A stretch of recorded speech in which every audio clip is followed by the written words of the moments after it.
চাইতে বেশি উজ্জ্বল হয়ে যাবে। সুবহানাল্লাহ। আমি সে সাথে বলেছিলাম ফামান ইসতাতাআ মিনকুম আইয়ুদিলা দুররাতাহু ফালইয়াফআল। নবীজি আমাদেরকে আবেগ দিয়ে বলেছেন, তোমাদের মধ্যে যে ব্যক্তি তার উজ্জ্বলতাকে বৃদ্ধি করতে চায়, দীর্ঘ করতে চায়, সে যেন ওজুটা বেশি বেশি আদায় করে। সুবহানাল্লাহ। পৃথিবীতে আমাদেরকে যদি কোনো অফার দেওয়া হয়, এই কাজ করলে বেশি বেশি সম্মান পাওয়া যাবে, তাহলে আমরা কিন্তু সেই কাজটি বেশি বেশি করে থাকি।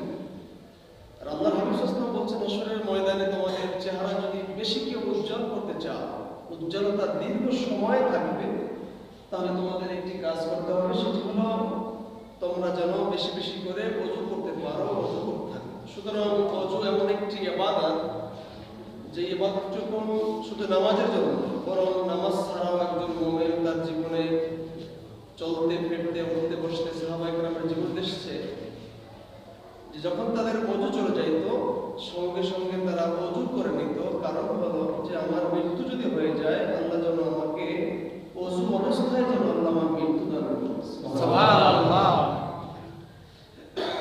সম্মানিত হাজিরিন, ওযু করার পরে বান্দা যখন মসজিদে আসে সুন্দর করে, আমি গত সপ্তাহে বলেছিলাম যে ওযু করা শুরু এবং ওযু শেষ এর মধ্যে আল্লাহ রাব্বুল আলামিন বান্দার জীবনের যত সগীরা গুনাহ করেছে, ওযুর পানির সাথে আল্লাহ সমস্ত গুনাহগুলোকে আল্লাহ মাফ করে দেন। সুবহানাল্লাহ।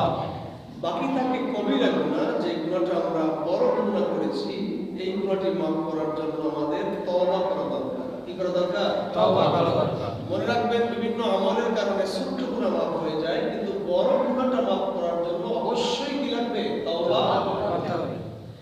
তাই আমরা যদি ওযুর আগে একটু আস্তাগফিরুল্লাহ পড়ে নেই, অথবা ওযু করে যদি আস্তাগফিরুল্লাহ পড়ে যদি খালেস তওবা শব্দ মুখ থেকে উচ্চারণ করি এবং মন থেকে নিয়ত করি, আল্লাহ আমি আর জীবনে আমার অপরাধ করব না, তাহলে একটা ওযুই বান্দার নাজাতের জন্য যথেষ্ট। সুবহানাল্লাহ। আমি কি আপনাদের কাছে কথাটি ক্লিয়ার করতে পারছি কিনা? আমরা নামাজ পড়তে আসবো জীবনের গুনাহ মাফের জন্য, কিন্তু আল্লাহ ইসলামে এমন একটি বিধান আমাদেরকে দিয়েছেন, বান্দা যদি ওযু করে আর যদি সাথে সাথে তওবা করতে পারে, নামাজে আসার আগেই বান্দার জীবনের সব গুনাহ মাফ হয়ে যায়। সুবহানাল্লাহ।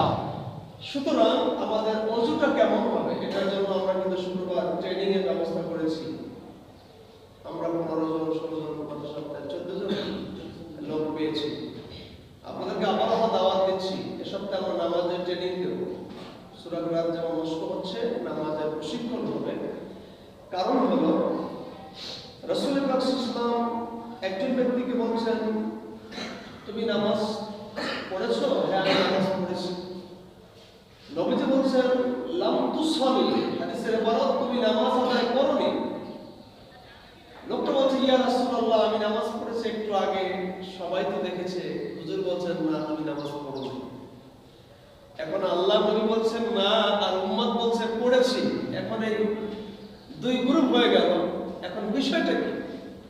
শেষ পর্যন্ত উম্মত চিন্তা করলো, সাহাবী যে নবীজি বলছেন নামাজ পড়ে নেই, তাহলে আমি একটু জিজ্ঞেস করি, হুজুর বিষয়টা কি হয়েছে?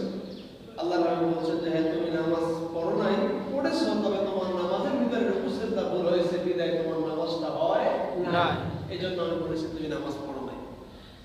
সুতরাং আমরা আমাদের জীবনে নামাজ পড়তে গিয়ে এমন অনেক ভুল হয়ে যায় যে ভুলগুলোর কারণে নামাজ নষ্ট হয়। ফতোয়ার ভিতরে এমন অনেক প্রায় 60-এর ঊর্ধ্ব অনেক কারণ লিখেছেন যে কারণে নামাজ নষ্ট হয়ে যায়। আমরা যদি আপনাদেরকে জিজ্ঞেস করি সর্বোচ্চ ওযু ভঙ্গের কারণ, তা আপনারা দুই একটা বলতে পারবেন, কিন্তু নামাজ ভঙ্গের যে 100-র মতো বা কম বেশি কারণ আছে, এই কারণে নামাজ ভঙ্গ হয়ে যায়। একজন মানুষের যদি চেহারা সিজদা থেকে যদি কিবলা থেকে অন্যদিকে চলে যায়, তার নামাজ নষ্ট হয়ে যায়। একজন মানুষ নামাজের ভিতরে যদি উপরে তাকায়, তার নামাজ নষ্ট হয়ে যায়। একজন মানুষ নামাজের ভিতরে যদি ইচ্ছা করে দুনিয়াবি চিন্তা আনে, তার নামাজটা ফাসিল হয়ে যায়। সুতরাং নামাজ নষ্ট হওয়ার যে কোনো কারণ রয়েছে, এই কারণগুলো কিন্তু আমাদের তালিমে, আমাদের ট্রেনিং দিতে হবে, শিক্ষা দিতে হবে। সুতরাং আল্লাহ রাব্বুল আলামিন বলছেন যে বান্দা ওযু করে যখন মসজিদে আসবে, তখন তার ওযুতেই যখন তার জীবনের গুনাহ মাফ হয়ে গেল, এখন নামাজটা তার জন্য সওয়াবের দিক থেকে অতিরিক্ত হয়ে গেল। সুবহানাল্লাহ। এবার বান্দা ওযু করে মসজিদে প্রবেশ করবে কোন পা দিয়ে? যেরকম কোন পা দিয়ে? ডান পা দিয়ে। ডান পা দিয়ে প্রবেশ করবে। কি দোয়া করে? আসসালাতু ওয়াসসালামু আলাইকা ইয়া রাসূলুল্লাহ আল্লাহুম্মা ইফতাহ লি আবওয়াবা